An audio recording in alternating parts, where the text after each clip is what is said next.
सभी को नमस्ते। तो आइए आज हम अपना कार्य आरंभ करते हैं। हम कर रहे हैं इग्नू MHD 9 भारत संस्कृत की लिखित परंपरा। कथाओं में जो सबसे पहले आती महाभारत आती है, उसके बाद लिखित में हमारे पास जातक कथाएं आती हैं। हमने महाभारत का श्रवण किया, जातक कथाओं का श्रवण किया, अब बृहद कथा का श्रवण करते हैं। आशा करता हूं कि आप मेरे द्वारा जो ये सिलेबस करवाया जा रहा है इसमें रुचि दिखाते होंगे। आप कोई भी मटेरियल या कोई भी विषय चाहते हैं कि उसकी वीडियो बनाई जाए तो आप मुझे कमेंट कर सकते हैं। तो आइए मेरे चैनल को लाइक भी करें, सब्सक्राइब भी करें, ताकि आपका एक सब्सक्रिप्शन, आपका एक लाइक मुझे उत्साह में भर सके और आपके लिए मैं इसी प्रकार से वीडियो लेकर सामने आता रहूं। बृहद कथा श्रवण करते हैं। तो आइए आरंभ करते हैं। हमारी भारतीय परंपरा में भगवान शिव को सबसे पुराने कथक के रूप में, कथा कहने वाले के रूप में जाना जाता है तथा इसके साथ ही वे नई नई कथाओं के जनक के रूप में भी प्रसिद्ध हैं। महाकवि सोमदेव रचित कथा सरित सागर के आरंभ में यह उपकथा दी जाती है कि पार्वती भगवान शिव से ऐसी कथा सुनाने का अनुरोध करती है जो कथा न तो आज तक किसी ने सुनी हो, न आज तक किसी ने सुनाई हो और न किसी को आती हो, और जिसमें मन भी लगे और बड़ी भी हो और सुनते सुनते समय भी बीत जाए। अतः पार्वती के अनुरोध पर शिव विद्याधरों की बृहद कथा सुनाने के लिए तैयार हो जाते हैं। तो पार्वती हट करती है कि मैं इसे अकेले में सुनूंगी। तब पार्वती को शिव अपने कैलाश की जो गुफा है, वहाँ कैलाश पर्वत पर जो गुफा है वहाँ लेकर जाते हैं। कथा सुनाना आरंभ करते हैं। किसी को भीतर जाने की अनुमति नहीं है, लेकिन कथा सुनने के लोभ में शिव का पुष्पदंत नामक एक गण है, वो किसी तरह गुफा में प्रवेश कर जाता है। कथा आरंभ होती है, अनेक वर्ष बीत जाते हैं, कथा समाप्त नहीं होती। तब कुछ दिनों बाद कथा समाप्त होती है और पार्वती तृप्त हो जाती है, प्रसन्न हो जाती है। इसके साथ ही पुष्पदंत भी ये कथा सुन लेता है और अपनी पत्नी जया को भी सुना देता है। जब पार्वती को इस बारे में पता लगता है तो वह क्रोधित हो जाती है और वह उन्हें शाप देने के लिए तैयार हो जाती है। लेकिन तुरंत ही पुष्पदंत का जो घनिष्ठ मित्र माल्यावान उन्हें क्षमा करने की प्रार्थना करता है, लेकिन फिर भी पार्वती पुष्पदंत और माल्यावान दोनों को ही मनुष्य योनि में जाने का श्राप दे देती है। यह सुनकर पुष्पदंत की जो पत्नी है जया है, वह पार्वती से दया की भीख मांगती है और पुष्पदंत और माल्यावान दोनों को शाप से मुक्ति की प्रार्थना करती है। तब माता के चरणों में प्रणाम करते हैं। तो पार्वती शाप मुक्ति का उपाय बताती है कि तुमने कहाँ जाना है। एक विंध्य वन है, वहाँ पर सुप्रतीक नामक एक यक्ष है, वह शाप से ग्रसित होकर काणभूति के नाम से वहाँ पर विंध्य वन में पिशाच बनकर रह रहा है। यदि पुष्पदंत मनुष्य योनि में रहते हुए यह कथा उसे सुनाए तो वह शाप से मुक्त हो जाएगा।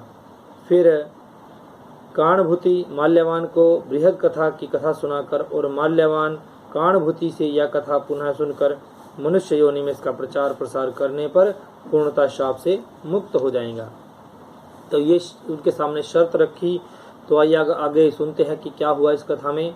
तब पुष्पदंत जो भगवान का जो एक यक्ष था, जो भगवान का गण था, शिव का गण था पुष्पदंत नामक, वह पाटलिपुत्र के राजा नंद का मंत्री बनकर क्या जन्म लेता है। वह जन्म लेता है धरती पर और क्या बनता है, राजा नंद का मंत्री, जिसका नाम क्या होता है, वररुचि। अब ये पुष्पदंत का ही नाम वररुचि हो गया क्योंकि वो धरती पर गया, भगवान माता पार्वती के शाप के कारण वह धरती पर गया और पाटलिपुत्र के राजा नंद का मंत्री बन गया, जिसका नाम था वररुचि। दूसरी ओर शापग्रस्त यक्ष काणभूति को शिव द्वारा सुनी हुई पूरी कथा सुनाकर काणभूति शाप मुक्त होकर वररुचि की प्रशंसा करने लगे। वररुचि ने काणभूति को यह सारी की सारी कथा सुना दी। कौन सी, बृहद कथा। काणभूति कौन था, जो सुप्रतीक नामक यक्ष था, जो विंध्यवन में रह रहा था। जब वह शाप से मुक्त हुआ काणभूति, तो वह वररुचि की प्रशंसा करने लगा, उसे स्वयं शिव का अवतार कहने लगा, क्योंकि शिव के अतिरिक्त अन्य कोई भी इस कथा को नहीं सुना सकता।